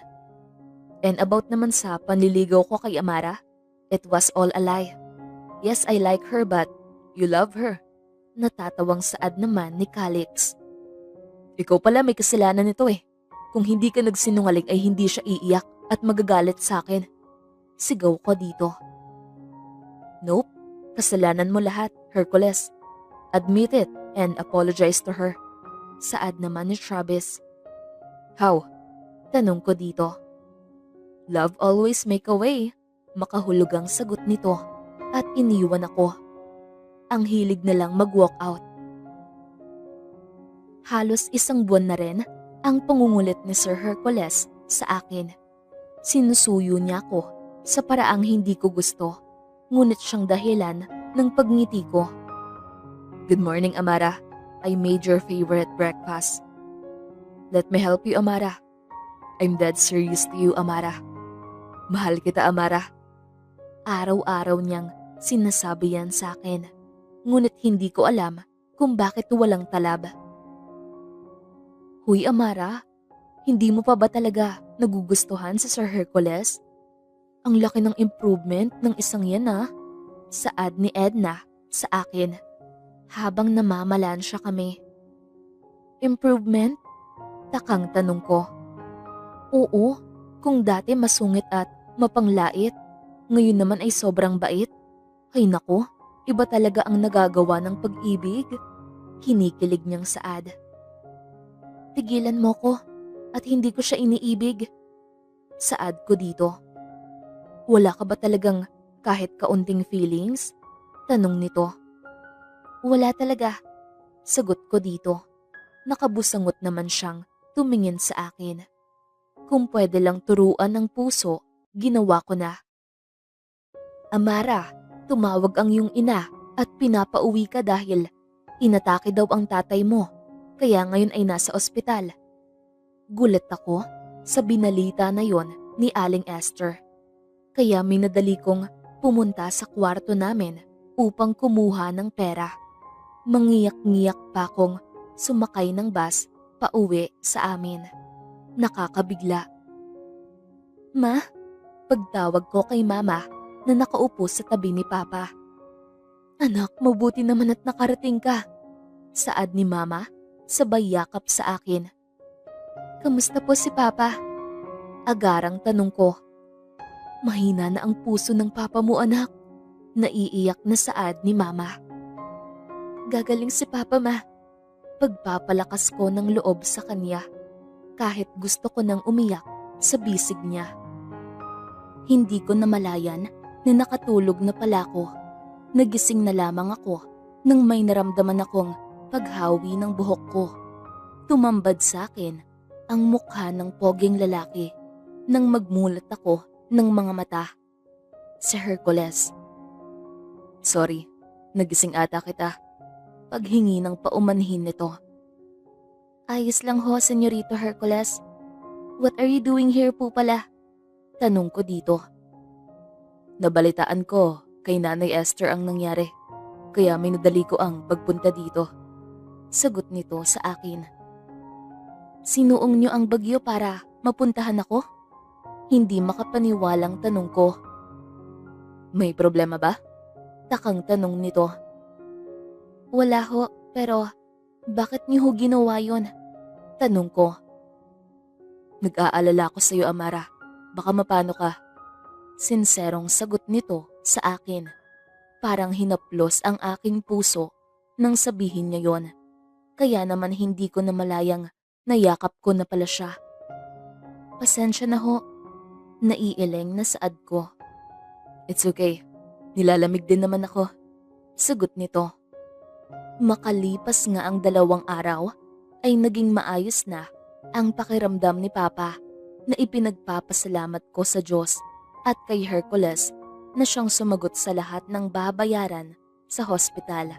Nakakataba ng puso na may kagaya niya pang taong handang tumulong. Ayos ka lang ba, senyorito? Tanong ko dahil halos 2 araw na rin ang pag-ubo niya. Yeah, lamig lang siguro to.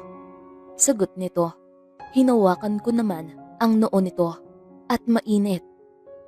Nilalagnat ho kayo, senyorito. Saad ko. Pinahiga ko muna siya sa kama ko dahil kasalukuyan kaming nandito sa bahay. Diyan lang ho kayo Ikukuha ko ho kayo ng gamot at pamunas ng katawan. Saad ko dito. Nakakakonsensya ka naman, senyorito. Kung hindi dahil sa akin, hindi ka magkakasakit. Nakanguso kong saad. No, it's okay. Ginusto ko to. Stop blaming yourself. Sagot nito sa akin. I love you, Amara.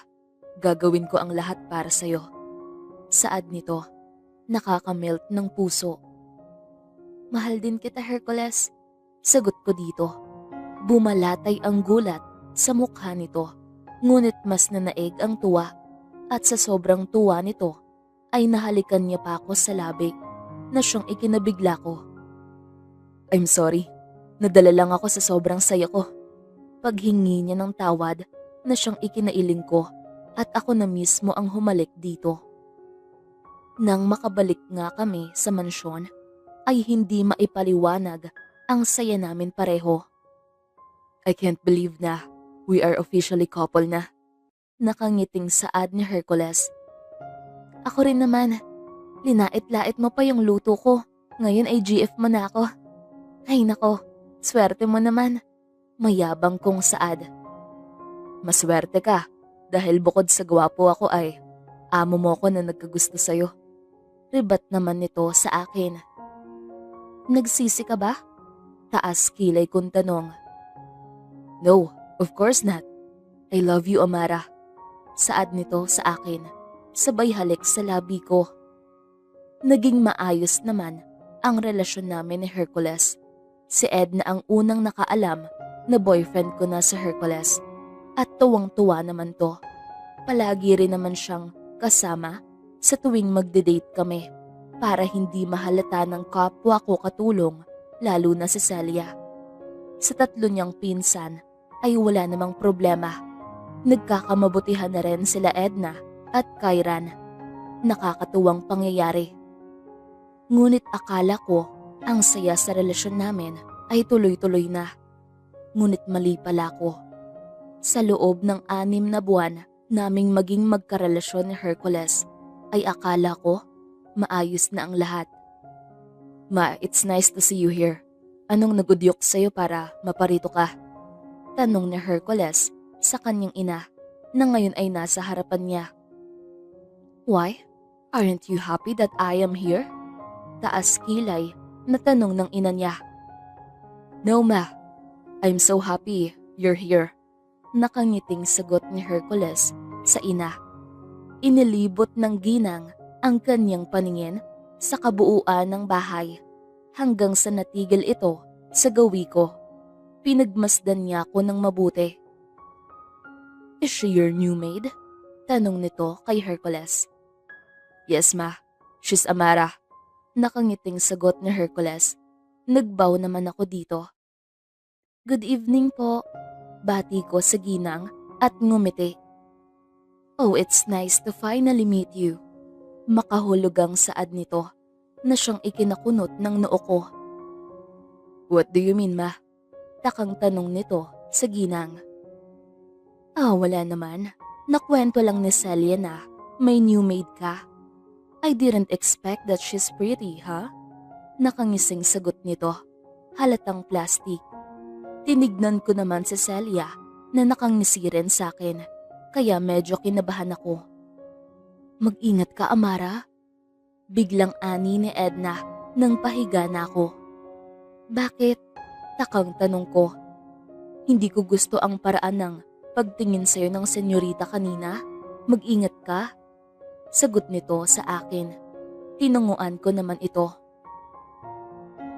Isang linggo ka na dito, ma. Ano ba talagang sadya mo? I asked. Inaasikaso ko ang kasal ni Kim. Diretsyong sagot nito. Sinasabi ko na nga ba at may masama itong balak.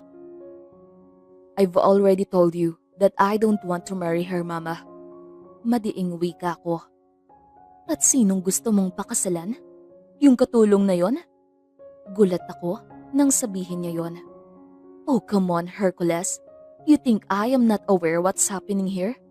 You idiot. Bakit ka nakipagrelasyon sa katulong mo, ha? Kung hindi pa nagsumbong si Celia, ay hindi ko pa malalaman. Are you insane? Galit na saad nito. She's nice, ma. And I love her. Sagot ko. If you love her, leave her. Or else sisirain ko ang buhay niya at maging ang pamumuhay nila. Baka nakakalimutan mong marami akong koneksyon. I can make it happen. Saad nito, gamit ang nakakatakot nitong aura. Don't you dare, mama. Pagbabanta ko. What happened, love? Tanong ko kay Amara na kanina pa nakatulala. Wala to. About lang sa bahay. Sagot nito. What happened to your house? I asked. Yung lupang tinatayuan namin ng bahay ay hindi sa amin. Ngayon ay pinapaalis na sila mama ng may-ari.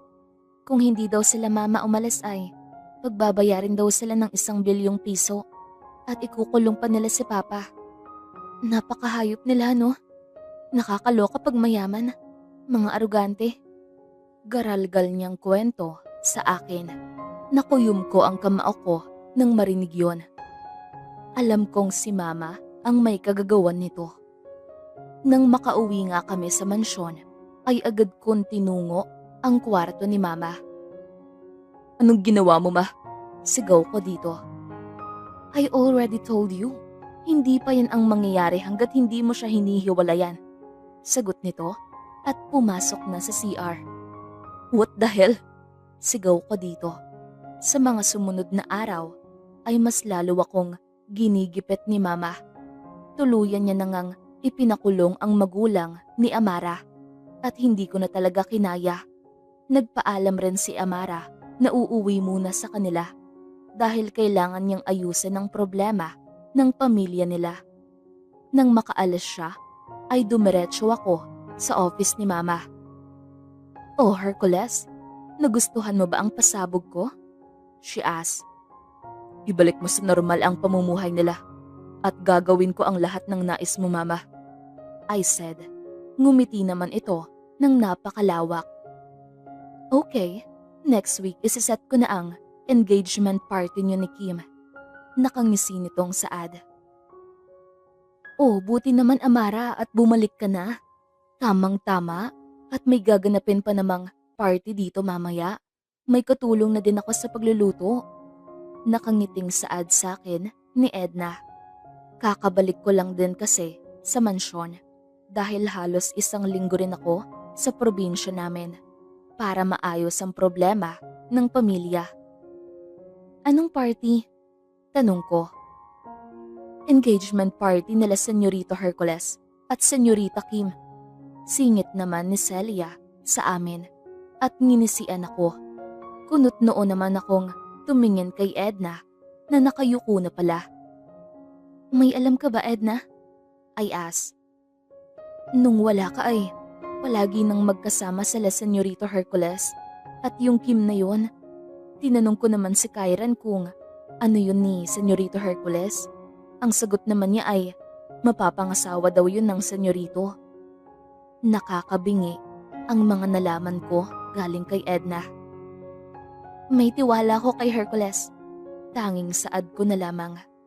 Nagsimula na nga ang engagement party at nasa part na ng announcement. Good evening everyone. Sigurado akong excited na kayo sa huling announcement namin ngayon. But ayaw ko na tong patagalin. My son Hercules and daughter of my business partner, Yakiro Fujimoto, are officially engaged. Nakangiting anunsyo ng ginang sa lahat ng naroon.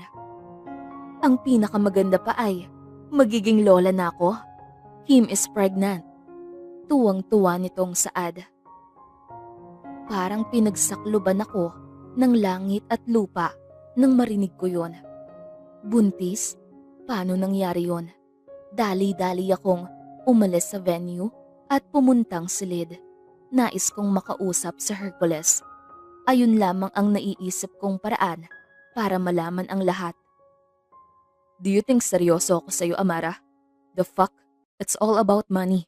That's why niligawan kita. Hindi kita mahal at never kitang mamahalin. Pinagpustahan ka lang namin magpipinsan. Pera lang ang katapat mo. Get lost. After he said those words, iniwan niya na ako. Gusto kong magwala. Gusto kong magmura.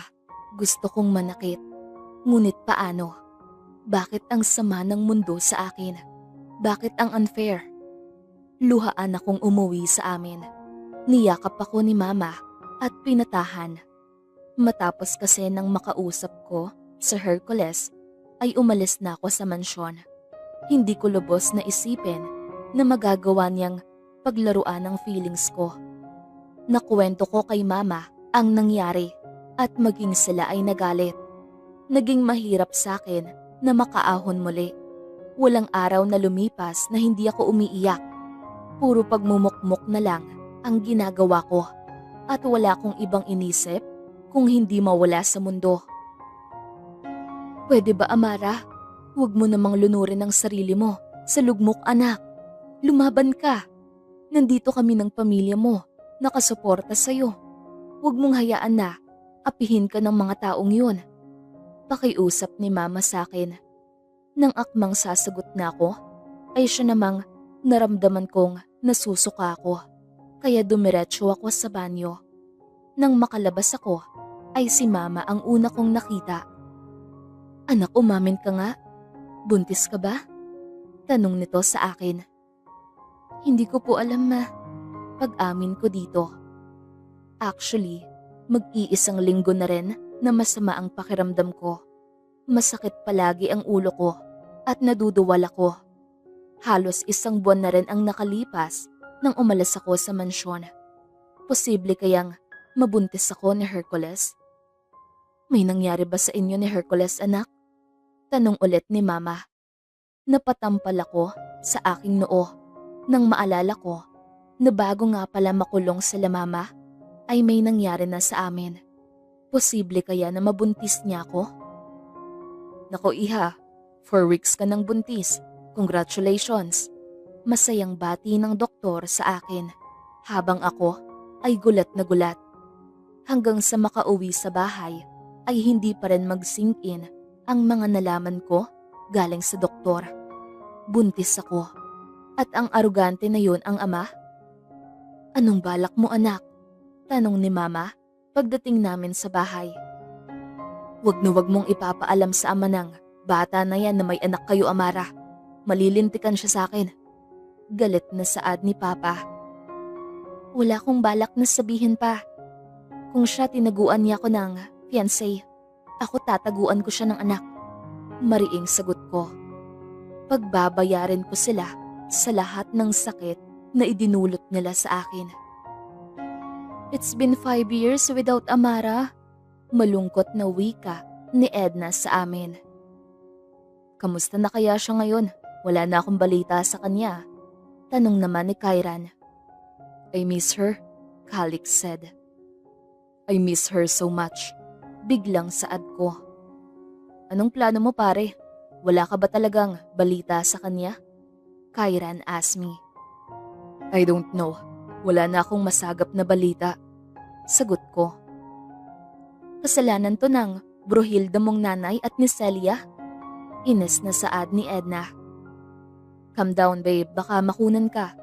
Pagpapaalala ni Kairan sa kanyang asawa. Do you have any plan to find her? Travis asked me. I have, but I don't know how.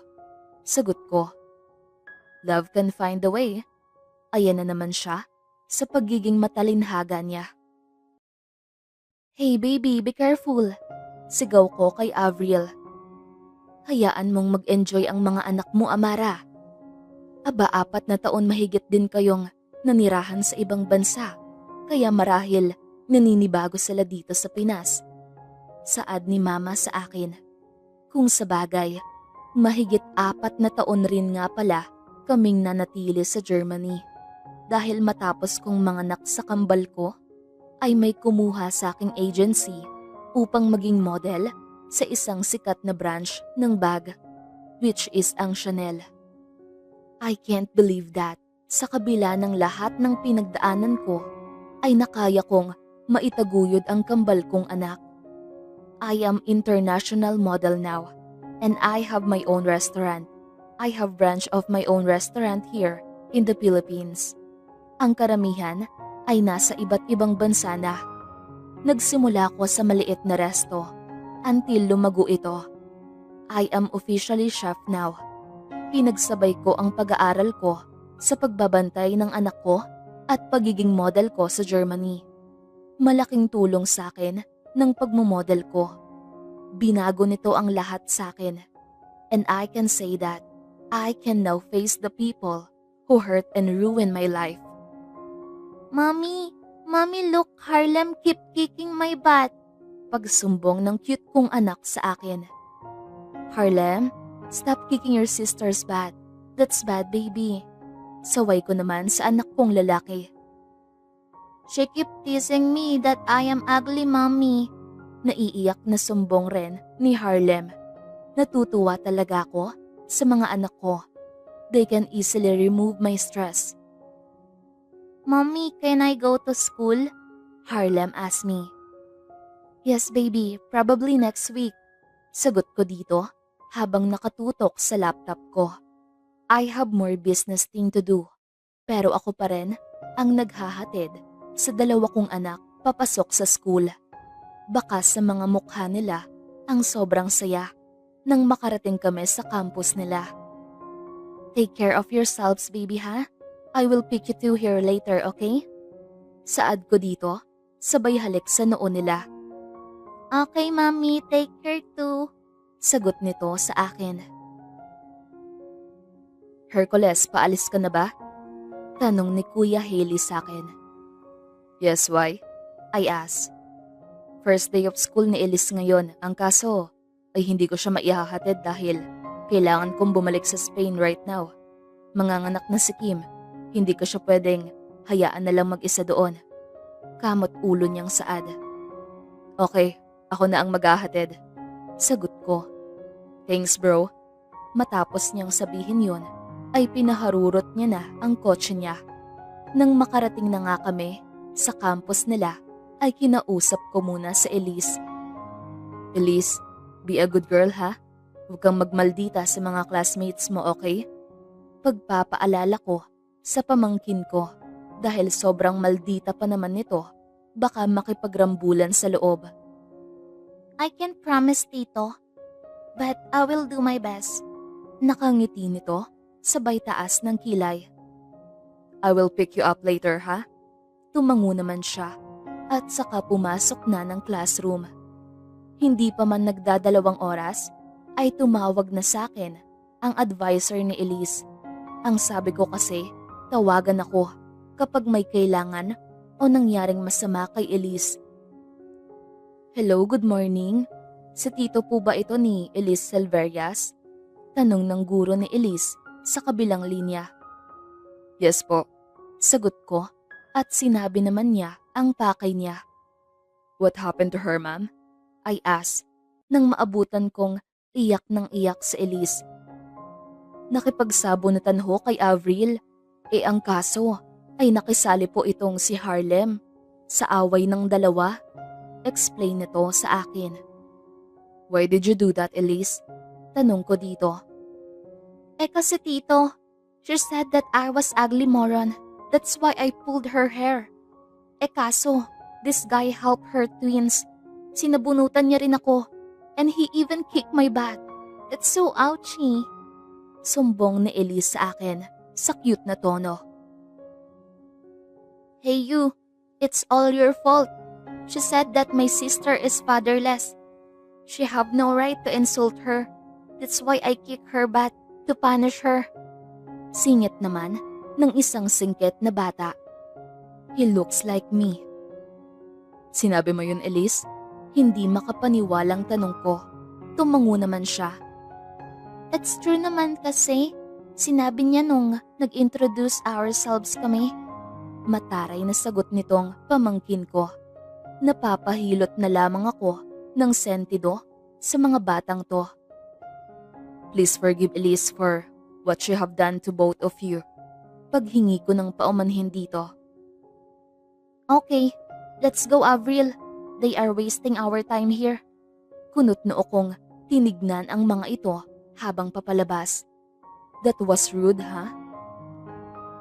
Halos 3 buwan na kaming namamalagi dito sa Pilipinas. And masaya kong hindi ko na-i-encounter ang mga arugante na yon. Maayos naman ang mga anak kong nag-aaral. Isang beses nga lang ay nakipag-away ang dalawa dahil daw sa isang batang sinabihan sila ng fatherless. Pero dahil mana sa akin, ang mga anak ko ay hindi sila nagpaapi. Anak, kailan mo balak bumalik sa Germany? Tanong ni Papa sa akin. I don't have any plan, Papa. Sagot ko sa kanya. Sa kaibigan mong si Edna, kailan mo balak magpakita? Tanong ulit niya na ikinakunot noo ko. Why would I do that? Pagkatapos nila akong pagkaisahan? Never. Mariin kong turan. Sige nak, ituloy mo na yung ginagawa mo. Kamot ulong sabi ni Papa. Anong ngiti yan lamig ha? Tanong ni Kyran sa akin. Sinamaan ko naman ito ng tingin. We are currently here in my office here in company. Gusto mo bang barilin kita? Stop calling me lamig. Ani ko. Oh chill, hot ka na naman gaya ng asawa ko. Sagot nito. So bakit ka masaya? Tanong ulit nito. Wala, masaya lang ako dahil nadisiplina ko na si Elise. Proud na proud kong saad. Sir, tumawag po yung advisor ni Elise and gusto ka daw po makausap dahil nakipag-away na naman daw po ang pamangkin niyo. Saad ng sekretarya ko nang makapasok siya sa office ko. Nadisiplina pala ha? Sige ipakita mo kung paano mo dinidisiplina ang pamangkin mo. Nakangising asar ni Kyran sa akin. Binatukan ko naman to at dali-daling umalis. Good morning ma'am. Sorry for being late. Paghingi ko ng paumanhin nang makapasok ako sa principal office. Ayos lang ho, pasensya na sa abala Mr. Silverias. Ngunit itong pamangkin niyo ay napaka-troublemaker. Tila stress na wika ng advisor ni Elise. Ano na naman po bang ginawa ni Elise? I asked. Si Avril ulit ang biktima at sinabunutan ulit nito. Siyempre yung kambal naman ni Avril na ayaw makitang inaapi ang kapatid niya ay todo tanggol. Kaya ayon, nasaktan na naman ang pamangkin niyo. Hindi niyo ho masisisi si Harlem dahil halos araw-araw ang pagtitimpi niya sa pamangkin niyo na huwag patulan. Ngunit ngayong araw ay napuno na ang bata. Pagpapaliwanag nito, tumingin naman ako kay Elise ng masama. Bakit mo nagawa yun? Tanong ko sa kanya. Because she's annoying, tito. Mataray nitong sagot. Elise, don't say that. Saway ko dito. Ngumuso lang siya at umirap. I'm sorry ma'am for the trouble caused by Elise. Paghingi ko ng pasensya sa kanila. I'm sorry Harlem and Avril. Saad ko sa dalawang bata. Bakit ka nagsasorry? Sa hindi mo kasalanan, siya dapat ang gumawa, not you. Wika ng batang lalaki na tila hindi pa sanay magtagalog. Elise, you need to learn how to say sorry to those people who got hurt because of you. Learn to accept your mistakes. Manghang-mangha ako sa mga binitawan nitong salita. He's 5, but ang matured niya na magsalita. He's so smart. Hey kids, Harlem and Avril, right? I asked. Yes, you're Elise tito, right? Tanong nito pabalik. Yeah, may sundo na ba kayo? Tanong ko sa kanila. Umiling sila, kaya medyo nag-alala ko. Pwede ba kayong makausap habang wala pa kayong sundo? Tanong ko dito. Way ko na para masamahan sila. Sure, sagot ni Avril na nakangiti pa. Ang cute niya. Where is your mom? I asked. She's in our restaurant, sagot ni Avril. How about your father? Nag-aalangan man, ay tinanong ko pa rin. Well, according to our mom, our father is a jerk, a cheater, a bad guy. That's why we hated him so much. Sagot naman ni Harlem. You know what? You look like my twin. Look at him. She giggled while she said those words. Oo nga, tuwang-tuwang sagot ko. Marami pa kaming napagkwentuhan. Tinanong rin sa akin ng dalawa if I have a wife. Sinabi ko naman na wala pa. Nakwento ko rin si Amara. Kapangalan pa nga raw ni Amara yung mami nila. Kung hindi kami nagkahiwalay, siguro nag-aaral na rin ang anak namin. I miss her so much. Mommy, you know what? May nakausap kaming guy. He's a broken man pa nga eh. Kwento ni Avril na tila hirap na hirap magsalita ng Tagalog. Cutie. He also said that he loved that woman very much but he hurt her so badly. Singit naman ni Harlem. Kailan niyo siya nakausap? I asked. A week ago. Close na nga kami eh. We talk every day. Tuwang-tuwang kwento ni Avril. Sabi ko naman sa inyo, di ba, na don't talk to strangers, I said. He's not stranger, Mommy. He's Elise tito. Sagot naman ni Harlem. Elise? Yung nang-aaway sa inyo? Kunot noo ko ang tanong. We're friends na kaya? Agarang sagot nito. Mabuti, but next time, don't talk to strangers, okay? Pagpapaalala ko, tumango naman sila. It's Sunday, that's why I decided na pumuntang church. Kasama ko ang buong pamilya ko. Matapos nga naming magsimba, we decided na mag-mall. Gusto daw mag-arcade ng 2 bata, kaya pinagbigyan ko na sila. OMG, Mommy, it's so beautiful. Tuwang-tuwa na saad ng anak ko. Maglaro lang kayo ha? Nakangiti kong turan. Umalis muna ako saglit dahil tumatawag yung staff ko sa restaurant. May malaki daw kaming client. Magke-catering daw sa isang birthday party. Pagbalik ko nga ay nakita kong parang natataranta na sila mama. Kakalinga-linga. Ma, what happened? Tanong ko sa kanila.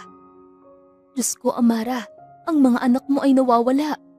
Naiiyak na sagot ni mama sa akin. Nagsimula na akong maalarma.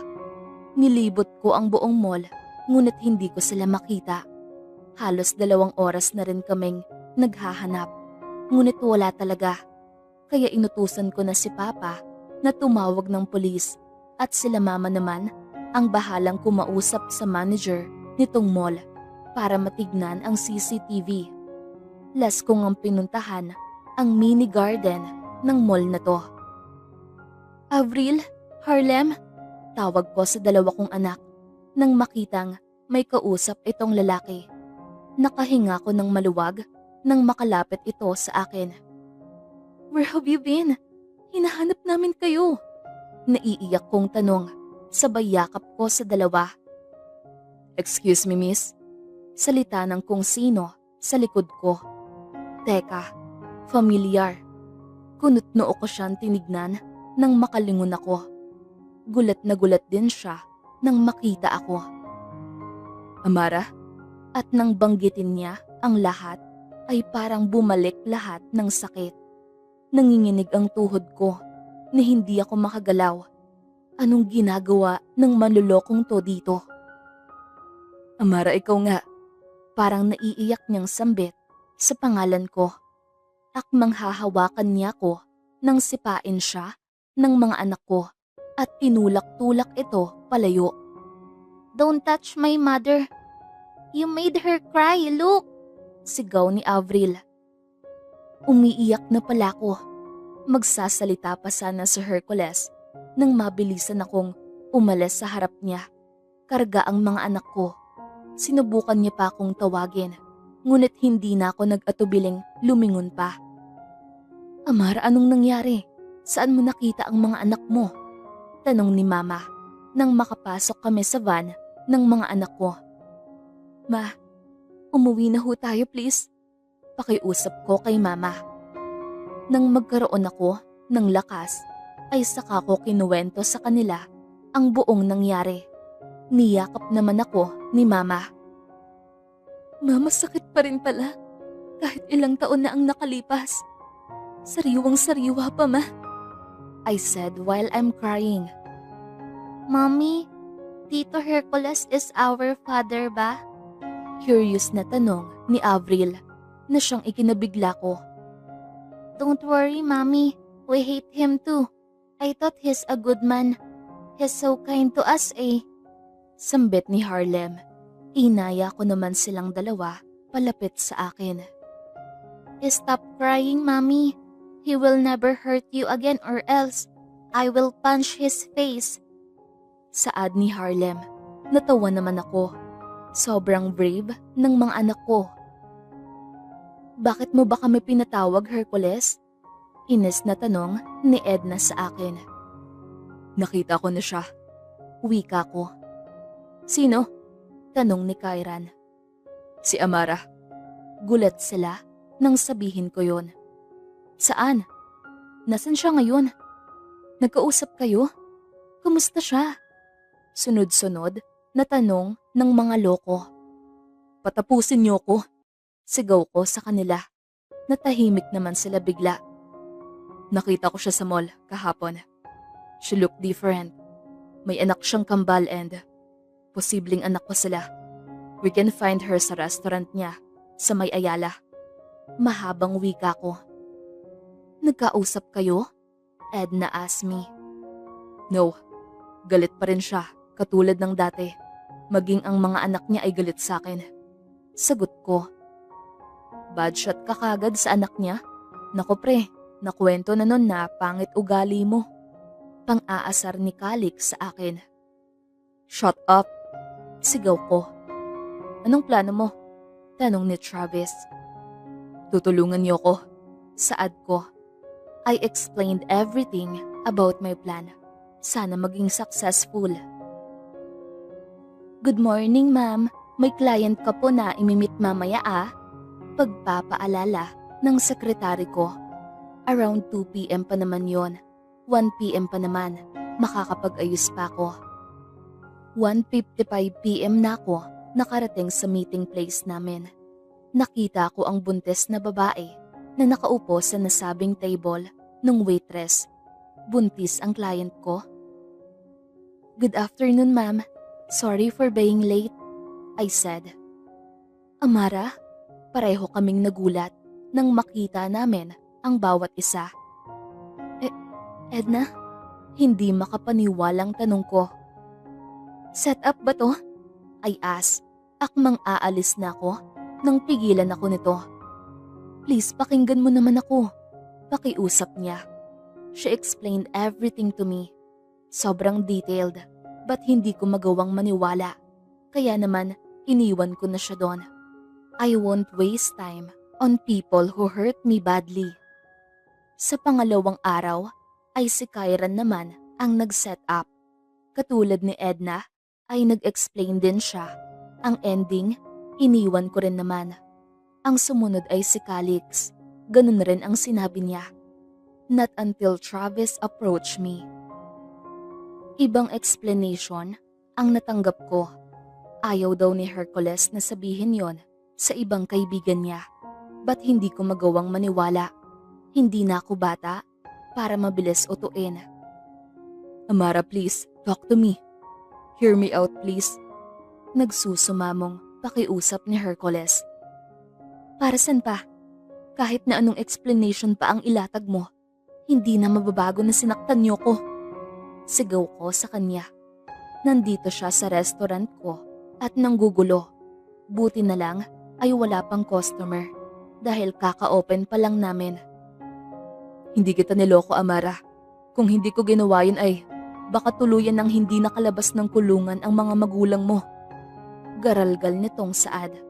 He cried. What do you mean? Tanong ko dito.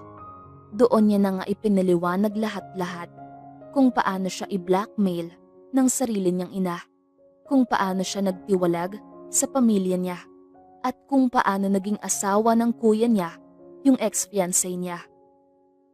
Tutol din si Kim sa arranged married. Ngunit para matakpan ng mali ng kuya ko ay ginamit nila ko. Alam ng mama na buntis si Kim at ang kuya ko ang ama. Ngunit ayaw niyang mapahiya ang mga amiga niya kaya ako ang ginamit. Pagpapatuloy nito sa kwento niya. Bakit nagsinungaling ka sa akin? I asked. Para tuluyan kang umalis sa mansyon. Para may reason ka para magalit sa akin or sa amin. Lahat yun planado. Tuloy-tuloy ang pag-agos ng luha ko dahil sa kwento ni Hercules. Hindi lang pala ako ang nasaktan. Lahat pala kami ay nagsuffer dahil sa ina ni Hercules. Sana ikinuntsaba mo rin ako. Madali lang naman ako kausapin. Hindi yung ginawa niyo kong tanga. Ang hirap magpalaki ng 2 bata na ako lang mag-isa. Sigaw ko dito. Bakit mo ba kasi tinago sa akin? Dapat sinabi mo na buntis ka. Tanong nito. Aba, malay ko ba ha? Nalaman ko na nabuntis ako nung sinaktan niyo na ako. Sigaw ko. I'm sorry, Amara. Babawi ako. Senserong saad nito. Hindi nga nagsinungaling si Hercules. Bumawi nga siya sa amin. Humingi siya ng tawad sa magulang ko, maging ang mga kaibigan niya. Mabilis naman silang napatawad dahil nakwento ko na sa kanila ang lahat ng nangyari. Are you sure na hindi mo finor si Mami? Tanong ni Harlem kay Hercules. No, son. I explained everything to your mom. Nakangiti nitong sagot sa anak ko. Explain everything to us too. Avril, come here. This man need to explain everything to us. Natawa naman ako sa inasta ng anak ko. Grabe, Amara. Daig pa abogado ng anak mo kung makapagtanong ha. Natatawang saad ni Edna. Deserve niya yan. Singit naman ni Calix. Mommy, now I know kaya you name Harlem to Harlem because our daddy's name is Hercules. It starts with the letter H and mine is A like yours. Tuwang-tuwa na saad ni Avril habang nakakandong kay Hercules. Nakakaaliw kayong pagmasdan, pare. Mukha kang bodyguard ng 2 bata. Asar ni Kairan kay Hercules. Sabay tawa. Gusto mong barilin? Tanong nito kay Kairan. Walang pinagbago. Mas naging close nga ang mga anak ko kay Hercules. Naging maayos ang pamumuhay namin.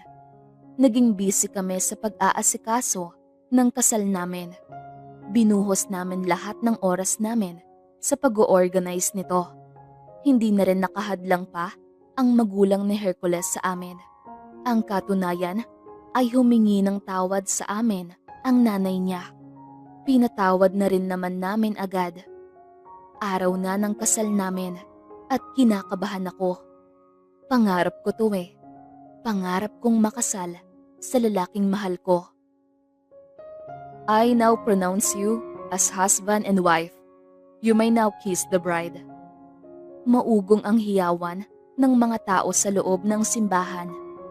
Inalis na ni Hercules ang belo na nakaharang sa aking mukha. You are now officially Mrs. Silverias. Nakangiti niyang saad, sabay siil niya ng halik sa labi ko.